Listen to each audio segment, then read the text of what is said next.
सध्या मीडियामध्ये दाखवत आहेत की शिवसेनेचे खासदार पंतप्रधान मोदी यांना भेटत आहेत।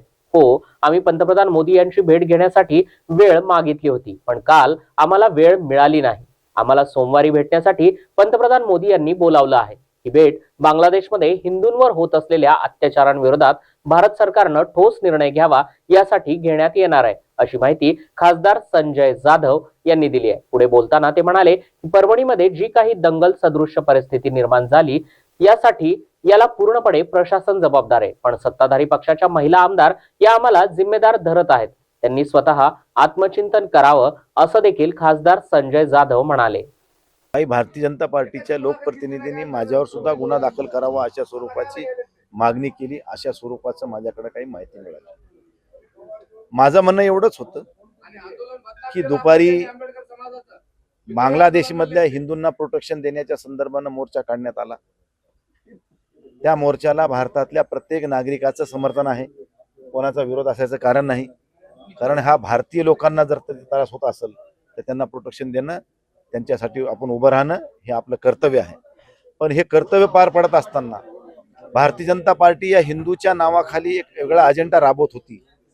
बटेंगे तो कटेंगे, एक है तो सेफ है, हे नारे भारतीय जनता पार्टीचे होते, हे हिंदू म्हणून नव्हते। तुम्ही इथं सगळ्यांना हिंदू म्हणून एकत्र यायला आवाहन केलं होतं, तुम्ही भारतीय जनता पार्टीच्या लोकांना बोलवलेलं नव्हतं। मग तुम्हाला जर हेच करायचं होतं तर तुम्ही फक्त भाजपचे लोक बोलवायचे, हिंदू म्हणून कशाला बोलवलं कोणाला? मग हिंदूला बोलवलं होतं तर तुम्ही त्या ठिकाणी ह्या गोष्टी करायला नको होत्या। आणि बटेंगे तो कटेंगे, एक है तो सेफ है, आणि जेव्हा परभणीमध्ये दंगल सुरू झाली तेव्हा एक बी सेफ व्हायला पुढे आला नाही। मग कुठे गेले सेफ वाले परभणीतले सगळे? अरे बोलायला सोपं असते, निभावताना लई त्रास होत असते, कळालं का? म्हणून कधीही अशा भावनिक होऊन कोणत्या गोष्टी करू नका आणि समाजामध्ये तेढ निर्माण होईल असलं कुठलं काम करू नका। तुम्ही आणखीन काहीच बघितलं नाही, आम्ही लय जीवनामध्ये अनुभवलो, हे सगळे आम्ही अनुभवणारी माणसं आहेत। आम्ही ह्या सगळ्या प्रक्रियेतून गेलेलो आहोत, म्हणून आम्हाला कळतंय, ज्याचं जळते त्यालाच कळतंय। उगा येऊन भाषणं देऊन किंवा काहीतरी वातावरण गरम करून आपली पोळी भाजून घेणं हे सोपं आहे, परंतु त्यानंतर उद्भवणाऱ्या प्रसंगाला समोर जायला काय लागते आणि त्याच्यानंतर त्याचे परिणाम दुष्परिणामाला कसं पुढे जावं लागते हे आम्ही जीवनात अनुभवले। म्हणून एवढ्या अनुभवातून आम्ही तुम्हाला या ठिकाणी सांगतोय।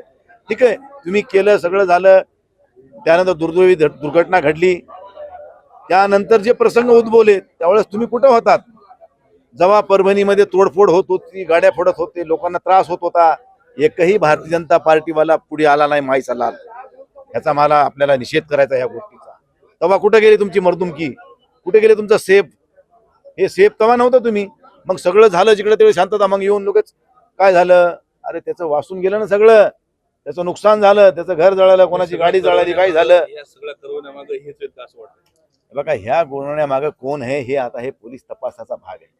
हे मी कोणावर ॲलिगेशन केले नाहीत किंवा मी कोणावर ॲलिगेशन करणार नाही, परंतु हे घटना बाबासाहेबाच्या संविधानाची जी दुर्घटना घडली आहे, ज्याच्या त्यांनी तोडफोड करण्याचा प्रयत्न केला आहे, ह्याच्या मागे कोण आहे, ह्याचा बोलीचा धनी कोण, हा शोधणं आता ही काळाची गरज आहे। मी कालही प्रतिक्रिया दिली, मी देवेंद्र फडणवीस साहेबांनाही फोन केला होता, मी जे बोललो ते केलं। आणि फोन केल्यानंतर त्यांच्या पीएनी फोन उचलला आणि ते म्हणले की बाबा ह्या नंबरवर नाही, तुम्ही दुसऱ्या नंबरवर, मला नंबर द्या, मी त्याच्यावर बोलतो। त्यांच्याकडून मला नंबर पुन्हा आला नाही आणि माझं काही पुन्हा बोलणं झालं नाही। मी आज अमित शहांना देखील पत्र दिले की बाबा ह्या घटनेचा सखोल तपास झाला पाहिजे आणि जे कोणी दोषी असतील, मग ते कुठलाही असो, किती तिस्मारखा असू द्या, त्याच्यावर कठोर शासन झालं पाहिजे आणि त्याला मध्ये तुरुंगात टाकून त्या ठिकाणी लोकांना न्याय दिला पाहिजे, अशा स्वरूपाची मागणी मी या ठिकाणी। पण माझ्यावरच गुन्हा दाखल करा, मी काय दिल्लीमध्ये मी काय दुर्घटना करायला होतो का, मी काय कशात भाग होता माझा काय? म्हणजे आता उगाचच कोणाचं तरी बघायचं, म्हणजे ह्यांना भारतीय जनता पार्टीवाल्याला नेमकं काय साध्य करायचंय हेच मला कळत नाही। भारतीय जनता पार्टीच्या एक जबाबदार लोकप्रतिनिधीनं आमच्यावर कारवाया करावं म्हणावं म्हणजे आता ही शोकांतिका आहे, बाकी जास्त बोलत नाही। शेवटचा प्रश्न